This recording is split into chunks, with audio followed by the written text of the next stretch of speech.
Já de volta com o seu estilo de vida, nosso terceiro bloco. E lembrando mais uma vez da nossa campanha do Natal. Você aí de casa que quiser mandar uma mensagem especial para um ente querido, para os seus amigos, mande um vídeo de no máximo 10 segundos para o nosso número de telefone 92 código de Manaus 98111 4512. E no programa especial do dia 25 de dezembro, os melhores vídeos serão apresentados aqui no programa Estilo de Vida. Lembrando que o programa começa às 9h10 e vai até às 10 horas da manhã.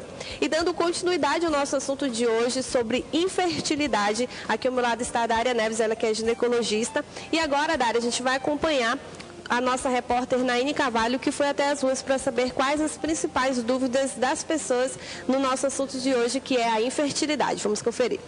Você sabe quais são as causas da infertilidade? As causas são variadas e, em muitos casos, se dá devido a um conjunto de fatores e não apenas a uma complicação. A nossa equipe foi até as ruas para conversar com algumas mulheres e saber se já enfrentaram algum tipo de problema para engravidar. Você já teve problemas para engravidar? Não. A senhora teve dificuldade para engravidar? Para engravidar não tive, não. A senhora teve dificuldades para engravidar? Não. Então não fez nenhum tratamento? Não. E a gente sabe que hábitos alimentares também influenciam na fertilidade. Antes da gestação, procurou ter hábitos saudáveis? Não, porque eu era muito jovem, eu nunca tive problema para engravidar. Mas eu conheço pessoas que têm problema e que o hábito alimentar influi muito. Não. Normal. Foram 5 gravidezes completamente normais. Então não fez nenhum tipo de tratamento? Não, nunca.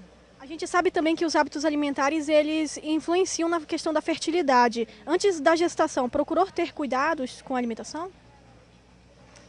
Na verdade, não. Sinceramente, como não. Foi aquela coisa assim, tudo normal, sem preocupação com absolutamente nada. Olha, para ter os cuidados, a gente tem que primeiramente a saúde quando engravida, né? Tem que fazer o pré-natal, como os enfermeiros médicos sempre orientam, né? Primeiro quando engravida, né? Tem que ter os cuidados, primeiro com a mãe, depois com a criança. Todos nós, mães, né, que às vezes a gente tem dificuldade, né, para engravidar, tem que fazer tratamento. Então, a influência do alimentação saudável, né, fazer na rotina a gente fazer umas atividades físicas, né, praticar esporte, tudo isso também ajuda, né.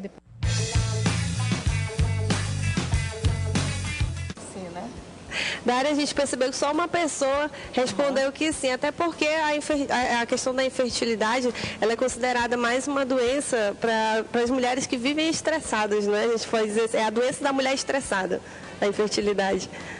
Também e com outros fatores, mas aí foram entrevistadas 5, então uma teve o problema, então ela está dentro da estatística, né, da incidência de infertilidade.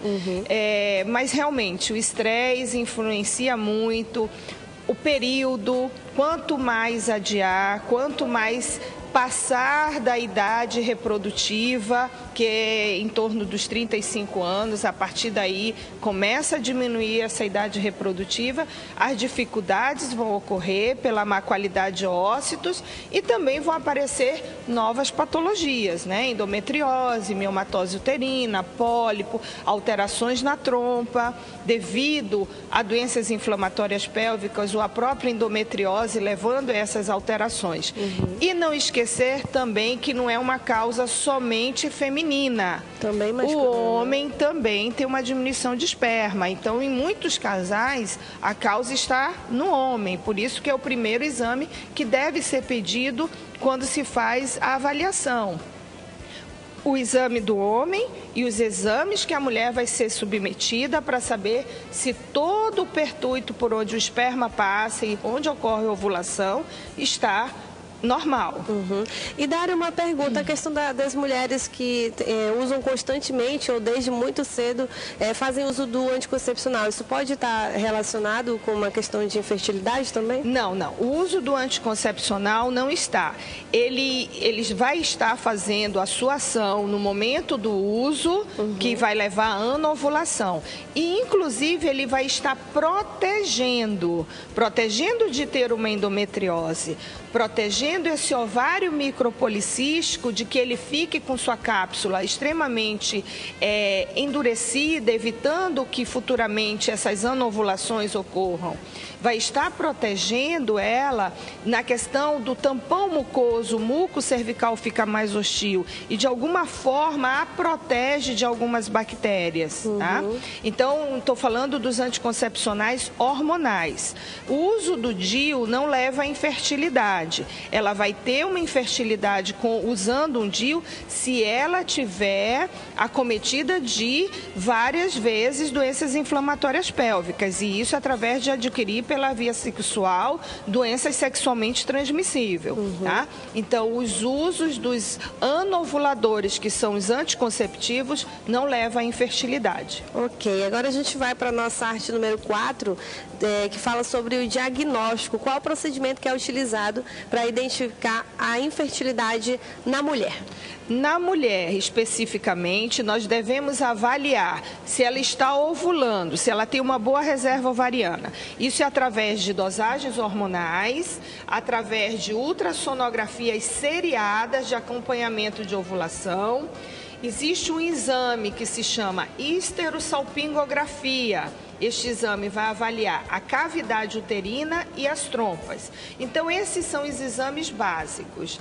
E também a avaliação das sorologias para ver se ela não está acometida a alguma doença que deve ser tratada antes. A prevenção com ácido fólico, a prevenção com as vacinas, isso é extremamente importante antes de decidir engravidar. Mas o homem tem que fazer um espermograma. Nós não avaliamos somente a mulher, nós temos que avaliar o casal. E a partir de que idade o homem já pode estar realizando o espermograma? A partir do momento que ele já inicia a sua vida sexual, muito jovens, tem que fazer um espermograma. Porque aí pode iniciar o problema, principalmente se ele for acometido por uma gonorreia, por uma clamídia. Entendi. E a nossa última tela diz o seguinte: quais são os tratamentos e quais deles apresentam o melhor resultado na questão da infertilidade? Nós temos o primeiro, que é a indução de ovulação. Exatamente. Aí, todos os tratamentos vai passar por uma indução de ovulação. Mas existe a indução de ovulação para o coito programado. Isto tem que ter o esperma normal e tem que ter trompas normais e ela não está ovulando adequadamente, nós vamos corrigir essa falha ovulatória. Isso chama coito programado, induzir e orientar o período que vai ter relações sexuais. A inseminação intrauterina, ela é para quem tem trompas normais e que não está ovulando. E existe uma pequena alteração no esperma. E o outro tratamento, que é a fertilização in vitro, ele está indicado nos casos mais complexos, onde as trompas estão danificadas, onde a questão ovulatória da mulher está muito comprometida e quando os espermatozoides estão muito alterados. E aí, através de reprodução assistida, se faz os tratamentos de fertilização in vitro. Ok, já foram respondidas todas as nossas perguntas da nossa tela. A gente tem mais uma participação, ela não quis se identificar, mas diz assim: olá, bom dia. Gostaria de saber por que tenho um corrimento e dor quando mantenho relações, e ela está assistindo o programa agora e quer saber o que ela faz. Bom, a primeira coisa, ela tem que buscar o seu ginecologista e ser examinada, isso é importante, porque existem vários tipos de corrimento, mas o corrimento cervical, ele está relacionado à doença inflamatória pélvica. O que é cervical? No colo. Então, tem que ser passado um espéculo, tem que ser visualizado esse colo para ver a característica desse corrimento. Se está associado à dor pélvica, durante a relação, pós-relação, até fora da relação sexual, nós temos que identificar se ela está tendo um quadro de doença inflamatória pélvica e ser tratado. Então, a primeira conduta é buscar um ginecologista e ser examinada. O exame ginecológico, ele é extremamente importante.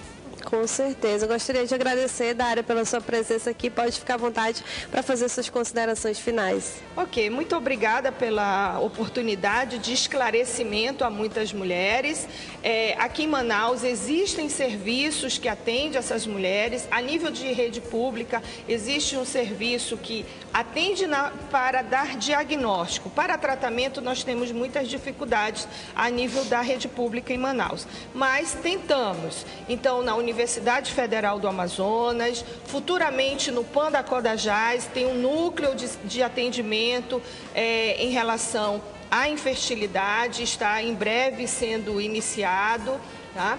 E existem clínicas específicas também no tratamento de mulheres inférteis. E qualquer ginecologista pode fazer o diagnóstico inicial e esclarecimento aos casais que estão tentando engravidar e estão tendo dificuldade. É muito importante fazer os exames, primeiramente, para se dar o diagnóstico. Muito obrigada. Obrigada a você, Dária. Tenha um bom dia. Bom dia a todos. Então, lembrando você aí de casa, hoje nosso tema foi sobre infertilidade. Então, você, mulher, visite o seu ginecologista constantemente. Se você já tem uma vida sexual, é importante fazer o preventivo, porque além da infertilidade, você pode estar evitando uma série de problemas. A gente agora vai para um breve intervalo, mas daqui a pouquinho a gente está de volta com mais Estilo de Vida.